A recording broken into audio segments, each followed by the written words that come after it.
In front of me is Samsung Galaxy A90 5G, and let me show you how to change screen timeout on the following device.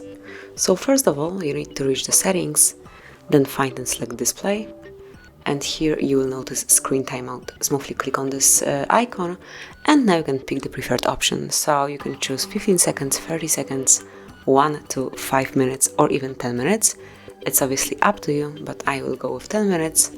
And that's it. As you can see, this value has been already applied, and from now on your display would fall asleep after 10 minutes of inactivity.